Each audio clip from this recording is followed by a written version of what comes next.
Uwais Al-Qarani, orang yang hidup di negeri Yaman. Uwais Al-Qarani itu adalah tidak pernah bertemu dengan Rasulullah, tapi justru disebut oleh Rasulullah.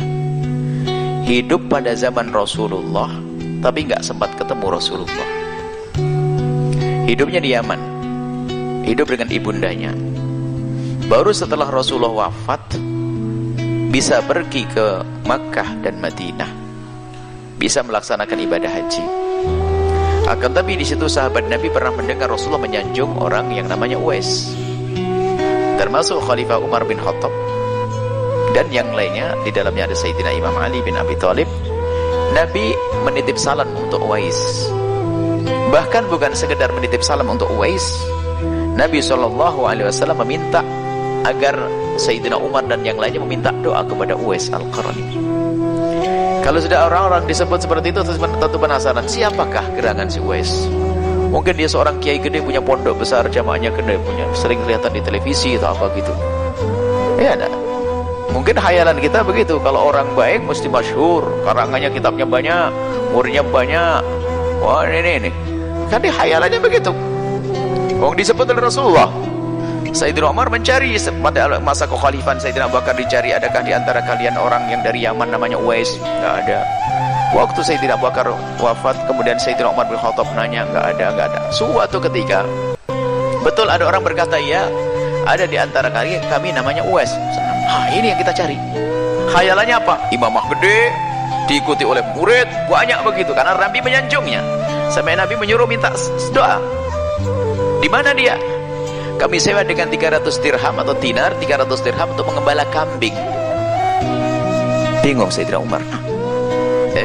Makanya jangan rendahkan orang. Oh gitu. Di mana dia? Di sana mengembala kambing. Di Padang. Jadi dia itu diajak haji karena Uwais nggak punya duit. Maka kamu boleh ikut haji bersama rombongan kami ya Uwais. Cuman kerjamu apa? Miara kambing. Orang dulu tuh nggak ada duit, nggak ada catering di Mekah tuh nggak ada. Jadi bawa kambing sendiri, celbeleh itu. Jadi bawa unta, bawa kambing di perjalanan itu sambil makan nanti. Sambil dikasih cari makan, kambingnya dimakan. Nah, setelah itu dicari oleh Sayyidina Umar bin Khattab sama Sayyidina Ali, dicari, ketemu orang jombang cambing. Bukan ulama, bukan ini pengembala kambing. Akhirnya dekati, apakah benar kau yang namanya Uwais? Ya, aku namanya Uwais. Lalu Uwais bertanya, siapa kau? Aku adalah Umar bin Khattab, khalifah. Sama-sama kaget. Ini khalifah, bang datangi dia. Ada apa? Nabi titip salam untukmu. Nabi titip salam. Waalaikumsalam. Apakah benar Nabi titip salam untukku? Iya.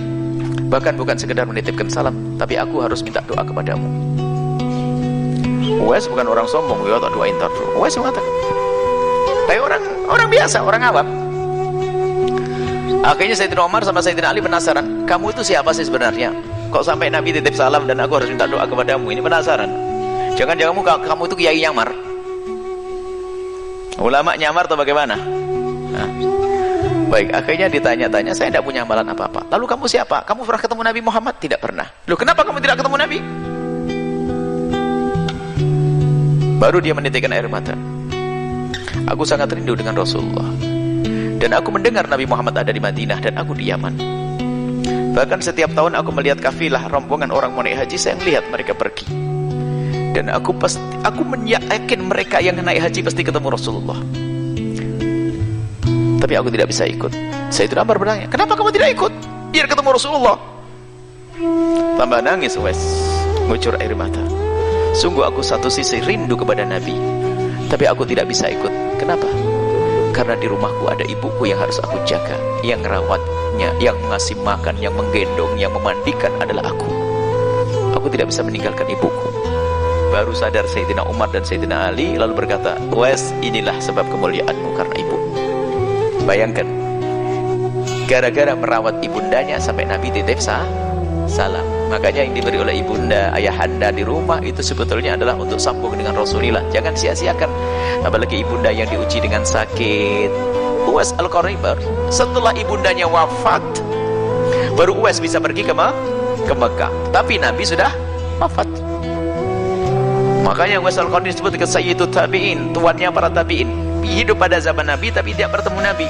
Itulah keutamaan seorang ibunda, keutamaan seorang ayah. Keberkahan ada di sana. Sekarang bapaknya dibentak-bentak, belum mati sudah ditanya mana warisannya. Kurang ajar bener itu anak. Bapaknya masih hidup ditanya, Pak warisan saya mana? Wah, mati duluan kau nanti anak. Oh, hati-hati. Mau tanya ke bapaknya kok warisan. Warisan itu adalah orang yang mati baru diambil warisannya. Bapaknya masih hidup ditanya warisan. Apalagi bapaknya lagi sakit. Ya Allah, kurang ajar bener itu anak. Pak, bapak sudah sakit-sakit, warisannya mana? Wah, doain bapaknya mati. Awas, hati-hati. Ayahandamu, ibundamu. Kalau pengen bahagia, kuncinya ada di sana. Kalau ada 5 bersaudara, siapa yang paling berbakti kepada bapak ibunya paling baik, dia yang paling sukses di dunia dan di akhirat. Nggak bisa dibantah, ini rumus. Urusannya hati. Kalau pengen jadi kayak Uwais Al-Qarni, mulia, disanjung sampai hari ini. Allah, Uwais Al-Qarni disalami oleh Nabi, disanjung oleh sampai hari ini, dan dia di surga mulia. Padahal dia tidak ketemu Nabi, tapi disalami Nabi karena ibundanya. Allah alam bisawab.